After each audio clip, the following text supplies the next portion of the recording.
नमस्कार साथियों। हम आज राजस्थान की जल संपदा का विश्लेषण इस अध्याय में करेंगे।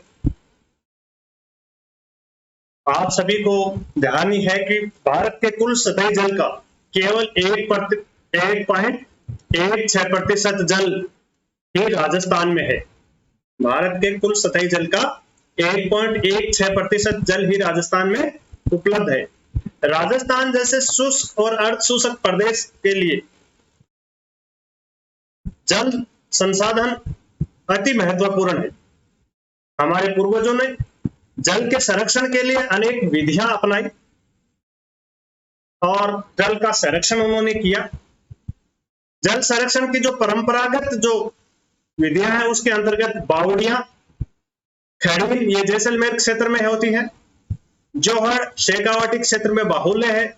जोड़ काफी बने हुए हैं, पक्के कच्चे जोड़। कच्चे जोड़ जो छोटे जोड़ कच्चे जोड़ होते हैं उन्हें नाडी कहा जाता है और कच्चे बड़े जोड़ उनको नाडा कहते हैं। टोबा, इसी प्रकार टांका, कुंड जिन्हें कहते हैं खूब है, कुएं और कूप आदि के माध्यम से उन्होंने जल का संरक्षण किया। कई नलकूपों के नाम पर कई स्थानों के नाम है, जैसे किराडो, किरात कूप से किराडो ने अपना नाम पाया। पलास कूपी का पलासिया जो मेवाड़ में है, उन्होंने पलास कूपी का जो कुआ है उनके वजह से इसका नामांकन हुआ। पहलाद कूप पल्लू बीकानेर में है, तो इन्होंने भी, तो इस तरह से प्राचीन काल में अनेक स्थान है जिन्होंने कुओं से अपना नाम पाया। इस प्रकार फलौदी कस्बे में जो सेठ सागीदास का है वो अष्टकोणीय कुआ है, वो प्रसिद्ध है। अष्टकोणीय जो कुआ है फलौदी कस्बे में सेठ सागीदास राठी ने बनाया था, बहुत प्रसिद्ध कुआ है। इसी प्रकार चौथीना कुआ बीकानेर में भी प्रसिद्ध है। अब जब कुओं का नामांकन, इन प्रसिद्ध कुओं का नाम हमने देखा, तो कुओं के संबंध में एक विशेष शब्दावली भी है जिसका हम देखेंगे। ये प्राचीन जो नाम है या ग्रामीण जो नाम है इनका हमें विशेष ध्यान रखना चाहिए। एक बार टीचर वाली जो एग्जाम हुई थी 2008 के आसपास, हमारे शेखावाटी क्षेत्र के जो काफी लंबे समय से तैयारी कर रहे थे वो उसमें काफी सिलेक्ट हुए।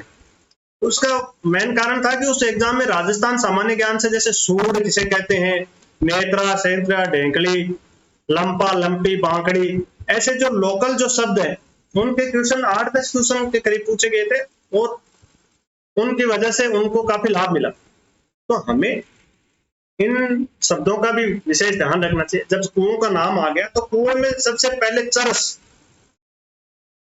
जो होता है वो प्लास्टिक का या चमड़े का बना हुआ बड़ा पात्र होता है जिससे कुएं के अंदर से पानी भरकर बाहर आता है। अब इस चरस से पानी निकालने के लाव का इस्तेमाल करते हैं, जो सन की या अन्य कोई तंतु है उनकी बनी हुई एक मोटी रस्सी होती है जिसे लाव कहते हैं। जो लाव है वो उस चरस से जुड़ी हुई होती है और इन दोनों को जोड़ने के लिए एक कड़ी होती है, कील।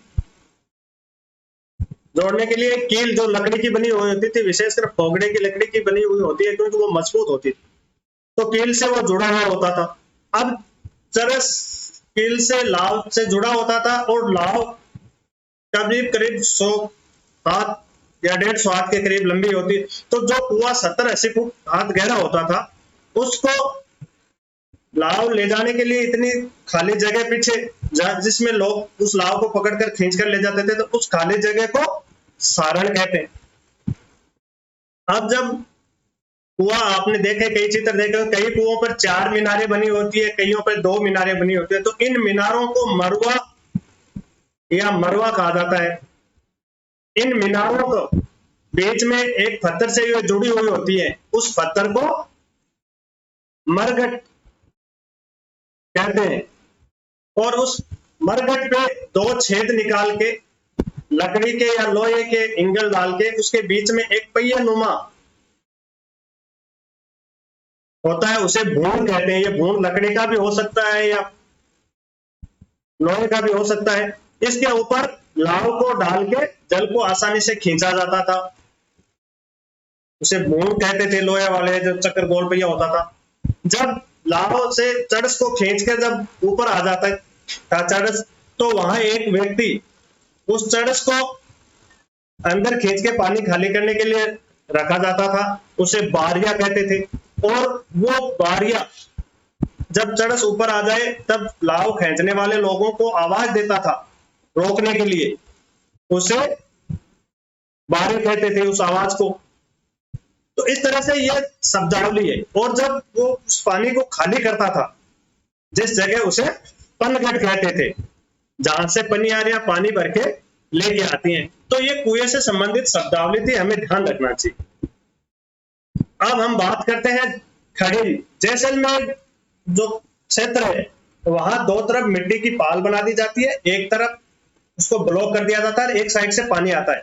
इन दोनों पालों के बीच में पानी है, काफी दिनों तक पड़ा रहता है और वो जगह उस पानी को सोख लेती है।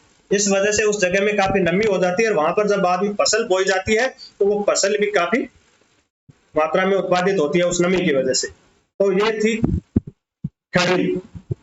अब हम देखते हैं कि राजस्थान में, विशेषकर भारत में ही, कुएं, रहट वगैरह है। बावड़ियां और रहट ये शक लेके आए थे। शक विदेशी जाति थी। वासुदेव शरण अग्रवाल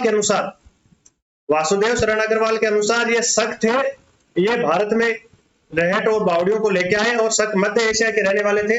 मध्य एशिया में इनके समीप यूची नामक जाति रहती थी, चीन की जाति थी यूची, वो रहती थी। और यूचियों के पास में हूण जाति थी, वो रहती थी।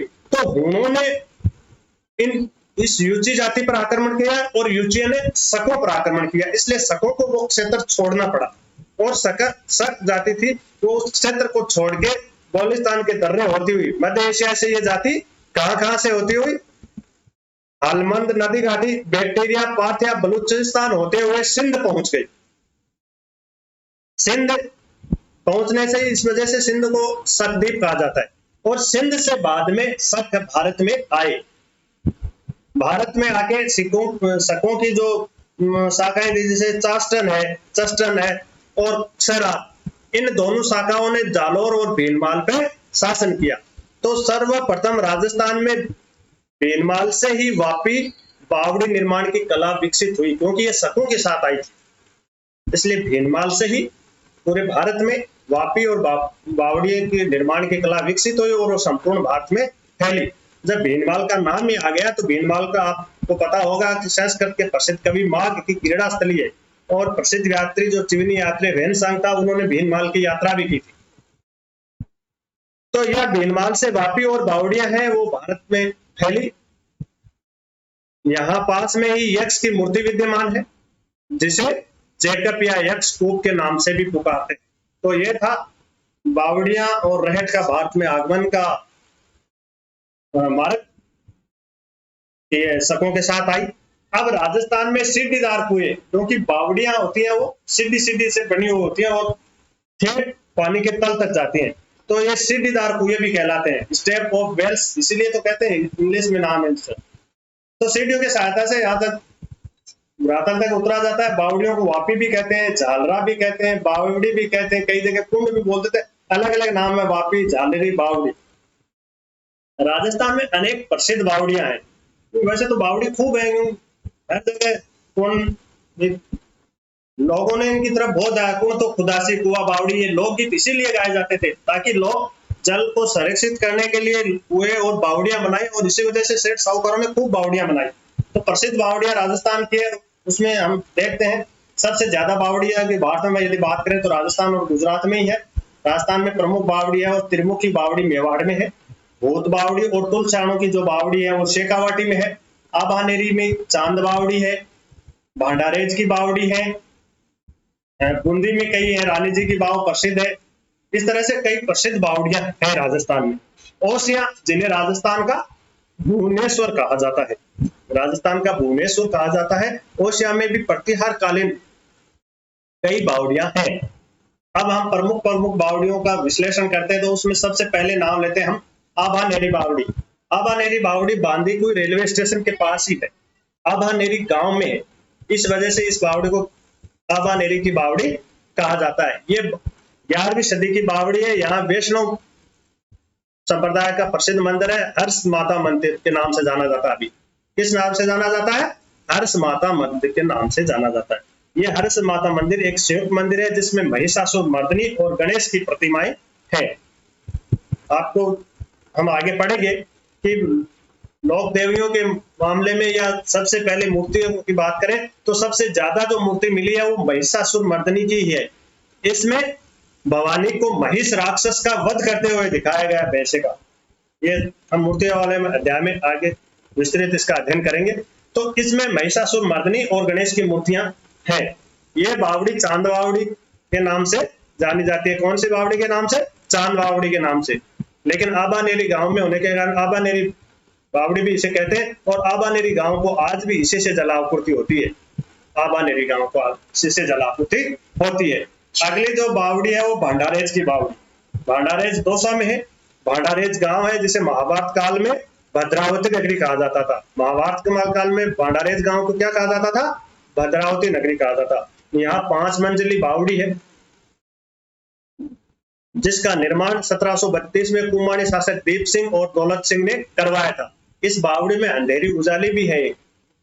अंधेरा उजाला एक तरफ घुसते हैं तो अंधेरे से बने हुए मकान से वहां, वो भी पर्यटकों के आकर्षण का बहुत केंद्र है।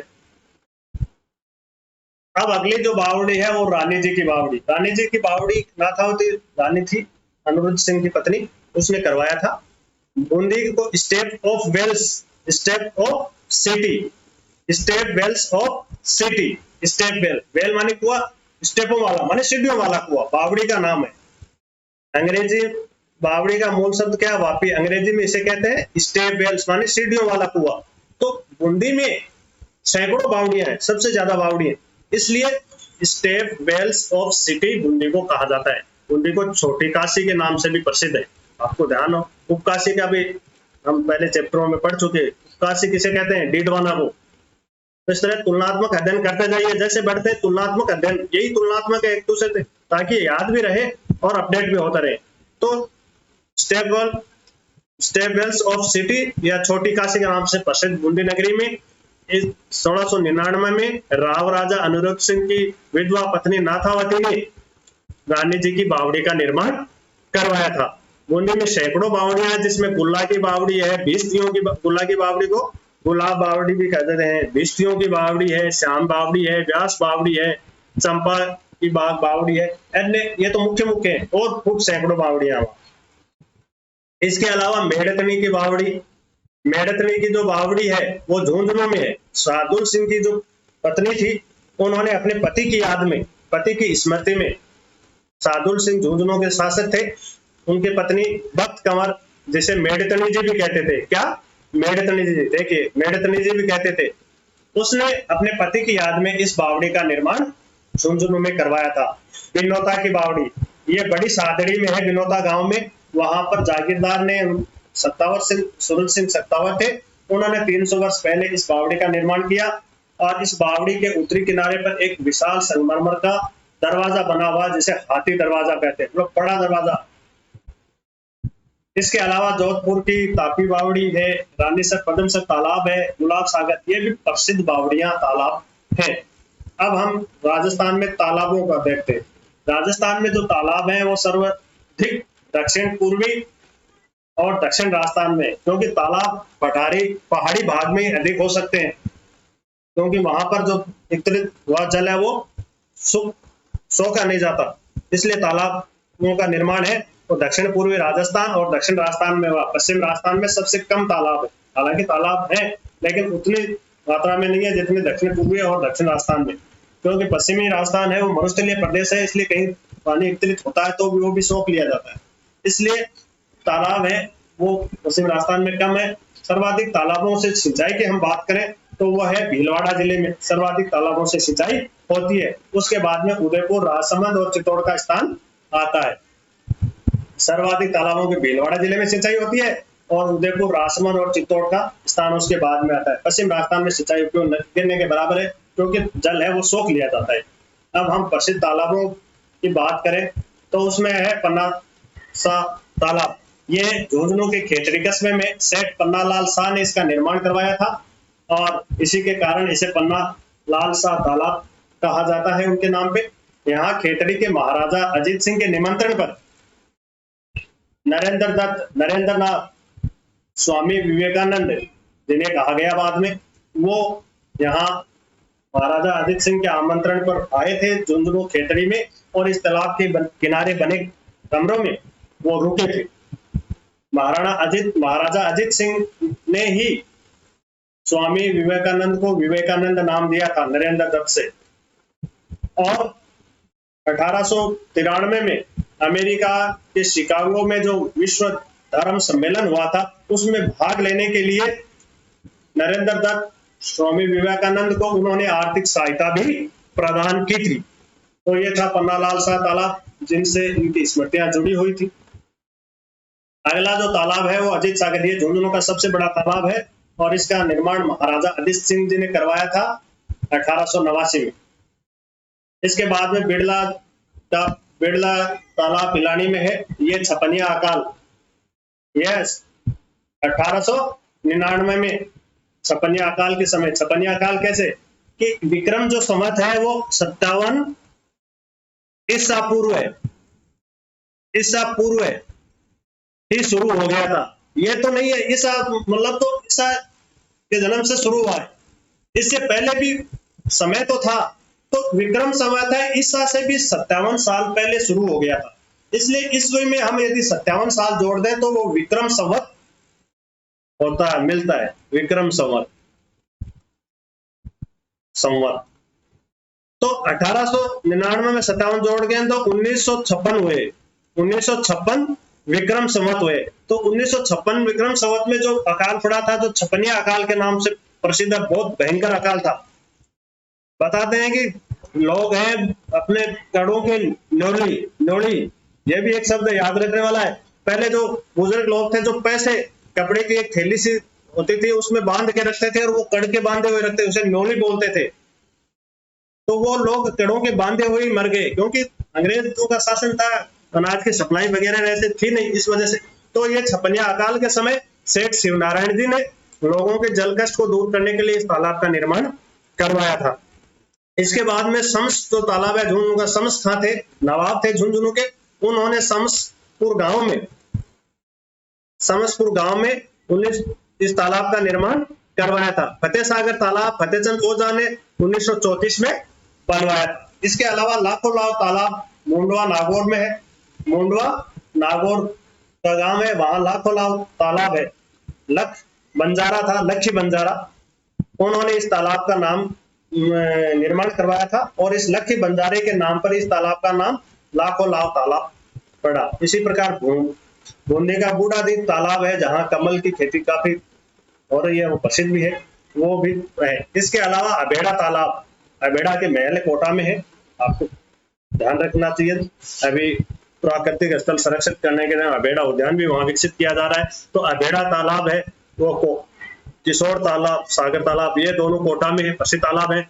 शेठानी जी का जोड़, ये चूरू में है, प्रसिद्ध। जैत सागर, नवल सागर, कनक सागर, जिसे दुगारी झील भी कहते हैं, ये तीनों तालाब बूंदी जिले में है। रामसर झील है, ये सास और करेन पक्षी के लिए प्रसिद्ध है। गोवर्धन सागर, ये उदयपुर में स्थित तालाब है, प्रसिद्ध है। गढ़ीसर, अमर सागर और भुज, ये तीनों जैसलमेर में है। महाराज गढ़ ने इसका निर्माण किया था गढ़ीसर का। आगे हम जब आएगा चैप्टर तब इसका विस्तृत अध्ययन कर लेंगे। भीम सागर, मानसरोवर और काडीला, ये झालावाड़ के प्रसिद्ध तालाब है, भीम सागर परियोजना भी है वहां। भोपाल सागर जो है ये चित्तौड़गढ़ में है। गलता और रामगढ़, ये तालाब जयपुर में, गलता प्रसिद्ध गलता जी का तालाब वही है, जहाँ गौमुख से पत्थर का जो गौमुख बना उससे पानी आता है इसमें। चौपड़ा तालाब पाली में, एडवर्ड सागर डूंगरपुर में, नंद समंद है, ये राजसमंद में है, ये प्रमुख तालाब और झीलें हैं। तो ये प्रमुख तालाब थे जिसका हमने अध्ययन किया। अब हम देखते हैं राजस्थान के बांध, कई बांधों का अध्ययन हम नदियों के साथ हमने मोटे मोटे रूप से किया भी।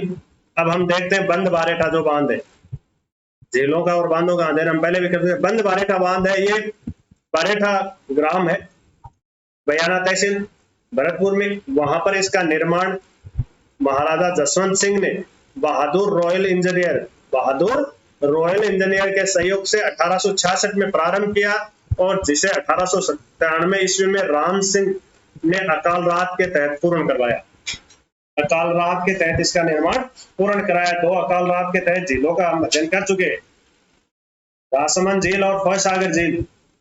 इसका भी पूर्ण जो कार्य है अकाल रात के तहत महाराजा राम सिंह ने 1897 ईस्वी में करवाया था। बंद बारेठा गांव जो गांव है वहां बना होने से इसका नाम बंद बारेठा बांध है। ये कुकुंदी नदी है उस पर है। कुकुंदी नदी को 2 पहाड़ों के बीच कर रोककर इस बांध का निर्माण, कुकुंदी नदी उनको 2 पहाड़ों के बीच में रोककर इस बांध का निर्माण करवाया गया। कार्य अजमेर के ठेकेदार मौला बख्श थे, उन्होंने इसका कार्य पूर्ण करवाया था। और यह कृषि भूमि में सप्लाई में सिंचाई के साथ साथ भरपूर है, उसको पीने का पानी भी इसी बांध से सप्लाई किया जा रहा है। दूर से देखने पर यह बांध एक जहाज की तरह प्रतीत होता है। तो ये था बंद बारेठा बांध। इसके अलावा अगला बांध है वो अजान बांध। यह भरतपुर शहर से 6 किलोमीटर दूर है। इस भरतपुर के जो संस्थापक थे महाराजा सूरजमल, जिन्हें जाटों का प्लेटो अफलातून कहा जाता है, उन्होंने लगभग 250 वर्ष पूर्व भरतपुर की स्थापना के समय इस बांध का निर्माण करवाया। ये जो बांध है ये महाराजा सूरजमल ने बाणगंगा और गंभीरी नदियों के पानी को भरतपुर की ओर नहीं बहने देने के लिए एक मार्जिनल बांध है उसका निर्माण किया, जिसे हम अजान बांध के नाम से जानते हैं। बाणगंगा और गंभीरी का जो पानी है वो भरतपुर की तरफ न बढ़े, क्योंकि वो भारी वर्षा के समय है और नुकसानदेह होता था। इसलिए भरतपुर को उससे बचाने के लिए महाराजा सूरजमल ने इस बांध का निर्माण है वो किया था। ये एक मार्जिनल बांध है और बाणगंगा और गंभीरी की नदियों के पानी के बहने देने के लिए इसको निर्माण किया था। ये सामरिक दृष्टि से भी महत्वपूर्ण है। भरतपुर किले पर शत्रु सेना चढ़ाई करने पर इस बांध के दरवाजे हैं वो खोल दिए जाते थे, जिससे शत्रु सेना है बाढ़ के साथ ही बह जाती थी। ये किले के चारों तरफ दूर दूर पानी फैल जाता था और शत्रु नहीं पहुंच पाते थे। इस बांध से घनापक्षी जो अभ्यारण्य है उसको 500 लीटर पानी है वो प्राथमिकता के साथ दिया जाता है। ये क्वेश्चन कई बार पूछा गया है कि भरतपुर घनापक्षी अभ्यारण्य को जो जल की आपूर्ति है वो किस बांध से होती है, तो वो अजान बांध से होती है। अब अगली है हम देखते हैं वो है मोती झील। मोती झील का अभी निर्माण महाराजा सूरजमल ने 250 वर्ष पूर्व किया था। इसका मुख्य उद्देश्य क्या था मोती झील का? रूपारेल जो नदी थी उससे आने वाली बाढ़ से भरतपुर शहर को सुरक्षित करना था। रूपारेल नदी से बाढ़ आ जाती थी, इसलिए उससे भरतपुर शहर को सुरक्षित करने के लिए महाराजा सूरजमल ने इस मोती झील या मोती बांध है जो भी है इसका निर्माण करवाया। शहर के अंदर किले के चारों ओर बनी हुई सुजानगंग नहर को भरना भी इसका प्रमुख उद्देश्य था। भरतपुर के किले के चारों ओर सुजानगंग नहर बनी हुई है, जब शत्रु आता तो उसको भी पानी से भर दिया जाता, अचानक कोई आने तो उसको भरने का भी इसका एक उद्देश्य था। दूसरा उद्देश्य रूपारेल नदी से आने वाली बाढ़ से भरतपुर को सुरक्षित रखना था। इन दोनों उद्देश्य से के कारण महाराजा जो सूरजमल है उन्होंने इस बांध का निर्माण करवाया था। इस बांध को भरतपुर की लाइफ लाइन माना जाता है। इस बांध को क्या माना जाता है? भरतपुर की लाइफ लाइन माना जाता है। रूपारेल नदी के बारे में हम पहले अध्ययन कर चुके हैं, क्योंकि इसका रूपारेल नदी का अलवर और भरतपुर रियासतों में रियासत काल में जल विवाद भी रहा। तत्कालीन ब्रिटिश औपनिवेशिक सरकार ने 1928 में नटने बारा का निर्माण करके और उनका समाधान किया और इन दोनों रियासतों में जल का बंटवारा किया था। अब अगला जो बांध है वो है सीकरी बांध। ये भरतपुर जिले के सीकरी कस्बा में है। जैसे रूपारेल नदी के बाढ़ से होने वाली तबाही को बचाने के लिए इसी बांध का भी निर्माण, रूपारेल की बाढ़ आए उससे बचाने के लिए, और मोती सागर बांध का निर्माण भी रूपारेल की बाढ़ से बचाए और गंग शहर जो सुजान नहर है किले के चारों तरफ बनी हुई थी भरतपुर के, उसको भरने के लिए, तो इस बांध का निर्माण भी इसके तक किया है। अगला जो बांध है वो टोरडी सागर बांध। टोरडी सागर बांध टोंक है। टोंक जिले की मालपुर तहसील मुख्यालय से 10 किलोमीटर दूर टोरडी गांव में, इसलिए इसको टोरडी सागर बांध कहा जाता है। जयपुर रियासत काल में सिंचाई विभाग द्वारा 1887 में 5 लाख की लागत से इस बांध का निर्माण करवाया गया था। अगला जो बांध है वो भीम सागर बांध। ये भी प्रसिद्ध है। ये भी झालावाड़ जिले में है। उजाड़ नदी जो वर्षा के दौरान उफनती वेग के साथ बहती थी, जिससे आसपास के गांव में वो तबाही मचा देती थी उजाड़ नदी, तो उसके तबाही को रोकने के लिए इस भीम सागर बांध का निर्माण किया गया था। उजाड़ नदी का हम पहले अध्ययन कर चुके हैं। ये काली सिंध की सहायक नदी है। परवन, उजाड़, ये जो प्रमुख सहायक नदी छापी, आहू, ये काली सिंध की नदी थी। तो इस उजाड़ नदी के आने वाले पार्ट से आसपास के जो कस्बे हैं, गांव हैं, उनको बचाने के लिए इस बांध का निर्माण किया गया था। तो ये थे प्रमुख बांध तालाब। ये चैप्टर काफी लंबा हो गया, अगला का अध्ययन हम अगले चैप्टर में करेंगे।